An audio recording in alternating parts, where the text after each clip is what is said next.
రేవంత్ రెడ్డి అంటే కాంగ్రెస్ ప్రభుత్వం వచ్చే ముందు కూడా మీకు హామీ ఇచ్చారు, గవర్నమెంట్ వచ్చిన తర్వాత ఇస్తామని చెప్పారు. ఇప్పుడు 2 సంవత్సరాలు గడిచినా కూడా మిమ్మల్ని పట్టించుకోవడం లేదు గవర్నమెంట్. పట్టించుకోవడం లేదు. ఆయన అధికారంలోకి రాకముందు టీఆర్ఎస్ చేసిన తప్పులు ఒక్కడికి చేయము, మేము అన్ని సవరిస్తాం, మీకు అన్ని రకాలుగా ఆదుకుంటాం, మేము గుండెలో పెట్టి సాదుకుంటాం ఉద్యోగస్తులందరినీ, మీ ద్వారానే 24 ఎమ్మెల్యేలు వచ్చినాయి మాకు, అది మేము మర్చిపోమని ప్రమోషన్లు ఇచ్చిన టైంలో చెప్పినటువంటి రేవంత్ రెడ్డి గారు ఇలా రిటైర్మెంట్ అయినటువంటి మార్చి 2024 మార్చి నుంచి రిటైర్ అయినటువంటి వాళ్ళను తుంగలో తొక్కేశారు.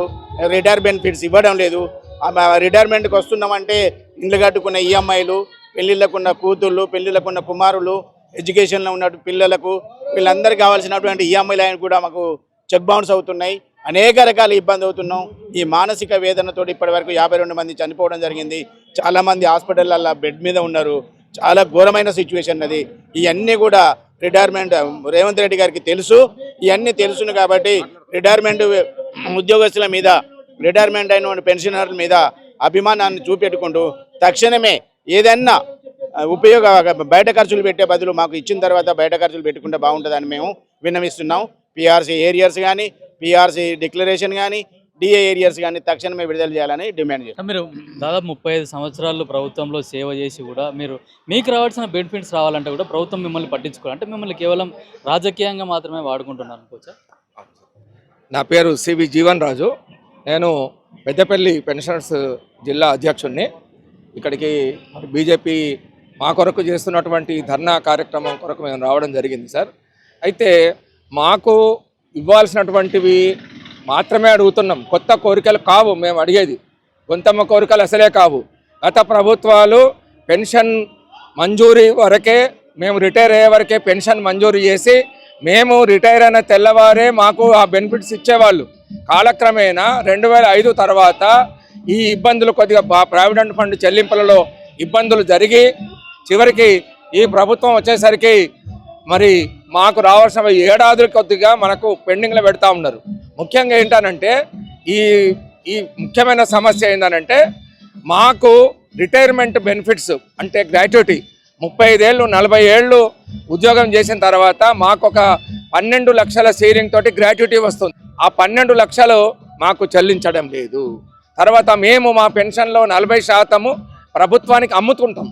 ఆ అమ్మిన దానికి ముందుగా డబ్బులు ఇచ్చి మాకు మా నుండి వడ్డీతో సహా 180 నెలలు ఈ మా పెన్షన్ రికవరీ చేస్తారు. అది ప్రభుత్వము చేతి నుంచి ఇచ్చింది కూడా కాదు. మరి ఇక మేము దాచుకున్నటువంటి డబ్బు జనరల్ ప్రావిడెంట్ ఫండ్ అది కేవలము మేము దాచుకున్నదే. ప్రతి నెల మేము 6.5% నుంచి 10% వరకు మేము మా జీతంలో దాచుకుంటుంటాం. ఆ దాచుకున్న డబ్బును రిటైర్మెంట్ బెనిఫిట్స్ వచ్చినాక మేము పిల్లల పెండిళ్ళు, తర్వాత ఇంటి వసతి కూడా లేకుండా ఉన్నటువంటి పరిస్థితులు ఉంటారు. ముఖ్యంగా అనారోగ్యాలు వెంటాడుతూ ఉంటాయి మమ్మలను. మరి ఇవన్నిటి కోసం మేము ఖర్చుల కొరకు దాచుకున్న డబ్బును అది వేరే మార్గాలకు మళ్లించినట్టుగా కాగ్ రిపోర్టు ఇచ్చినప్పటికీ కూడా ప్రభుత్వం స్పందించకుండా మా డబ్బులను మాకు ఇవ్వడంలో చాలా మరి అప్పుల వాళ్ళ కంటే ఎక్కువగా ఇబ్బంది పెడతా ఉన్నది. ఇది చాలా ఇబ్బందికరంగా కొంతమంది భరించలేక ఆత్మహత్యలు చేసుకుంటా ఉన్నారు, అనారోగ్యాల పాలవుతూ ఉన్నారు. మరి బీపీలు షుగర్లు అన్కంట్రోల్గా అయ్యి చాలామంది ఇబ్బంది పడుతున్నటువంటి పరిస్థితి. అంతేకాకుండా ప్రతి 6 నెలలకోసారి ఇచ్చేటువంటి డిఏ ఉద్యోగులకైతే మాకు డిఆర్ఎస్ రిలీఫ్ అనేటువంటిది అది కామన్గా ధరలు పెరిగిన దానికి సూచిగా మాకు ఇస్తూ ఉంటారు.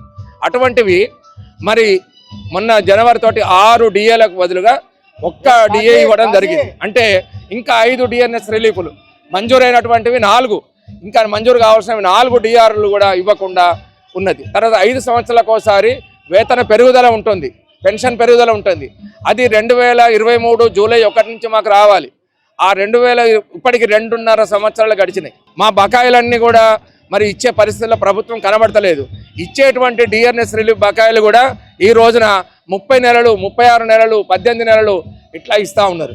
కాబట్టి మేము డిమాండ్ చేసేది ఏంటంటే మేము దాచుకున్న డబ్బులు ప్రధానంగా జీపీఎఫ్ మాకు రిటైర్ అయిన వెంటనే చెల్లించాలి.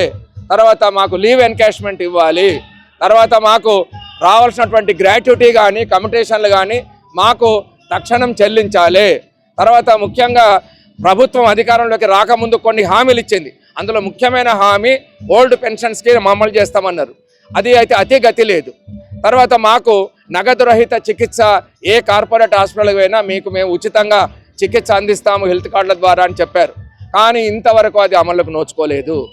రెండవ మన చివరి పిఆర్సీ కమిషనర్, ఉమ్మడి ఆంధ్రప్రదేశ్ చివరి పిఆర్సీ కమిషనర్, తెలంగాణ మొదటి పిఆర్సీ కమిషనర్లు ఈ విషయం మీద వీళ్లకు హెల్త్ కార్డుల కొరకు ఒక ఇన్సూరెన్స్ కొరకు ఒక ట్రస్ట్ను ఏర్పాటు చేయండి, దాని కొరకు ఉద్యోగుల నుంచి పెన్షనర్ల నుంచి కొంత డబ్బును తీసుకొని ప్రభుత్వం మీరు కూడా ఇచ్చి దానికి మ్యాచింగ్ గ్రాంట్ ఇచ్చి ఇన్సూరెన్స్ క్లెయిమ్ చేయించాలి వీళ్ళకని చెప్పినప్పటికీ కూడా 15 ఏళ్ల నుంచి నాన్స్తూ కమిటీల మీద కమిటీలు వేస్తున్నారు. కానీ మాకు ఇంతవరకు ఎలాంటి పురోగతి లేదు. ఇవన్నీ చాలా ఇబ్బందులు. మేము అడిగేది పెద్ద ఆర్థిక ఇబ్బందులు కాదు, మా డబ్బులు మాకు ఇవ్వాల్సినటువంటివి కూడా ఇవ్వకుండా ఇబ్బంది పెడుతున్నారు. కాబట్టి ప్రభుత్వం ఇప్పటికైనా స్పందించాలి. మరి ఈ రోజున 3 లక్షల మంది పైన రిటైర్డ్ ప్రభుత్వ ఉద్యోగులు రిటైర్ అయినటువంటి వాళ్ళు ఉన్నారు. తర్వాత 7-8 లక్షల మంది ప్రభుత్వ ఉద్యోగులు ఉన్నారు, ప్రభుత్వ రంగ సంస్థల ఉద్యోగులు ఉన్నారు.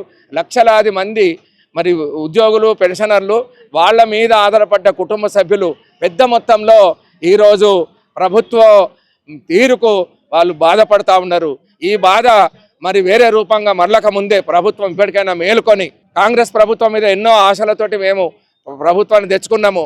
మరి మా ఆశలను వాళ్ళు గమనించి ప్రభుత్వం ఇప్పటికైనా మేలుకొని మాకు రావాల్సినటువంటి ప్రయోజనాలు తక్షణమే చెల్లించాలని చెప్పి డిమాండ్ చేస్తాం. ప్రభుత్వాన్ని, తెలంగాణ ప్రభుత్వ మొండి వైఖరిని మనం అరికట్టడానికి మనకేదైతే డిఏ కావచ్చు, అదేవిధంగా పిఆర్సీ కావచ్చు, అదేవిధంగా గ్రూప్ ఇన్సూరెన్స్ కావచ్చు, ఇటువంటి సమస్యల మీద ఇప్పటి వరకు 2020 నుండి ఇప్పటి వరకు కూడా మనకు వచ్చే బకాయిలు ఏదైతే మనకు చెల్లించాల్సిన, రాష్ట్ర ప్రభుత్వం చెల్లించాల్సిన బకాయిలు వెంటనే చెల్లించాలని చెప్పేసి దరిదాపు 20,000 పైచిలకు రిటైర్డ్ ఉద్యోగులు ఈ రాష్ట్రంలో ఉన్నారు. వాళ్ళ సమస్య మీద భారతీయ జనతా పార్టీ పెద్ద ఎత్తున 3 ఎమ్మెల్సీ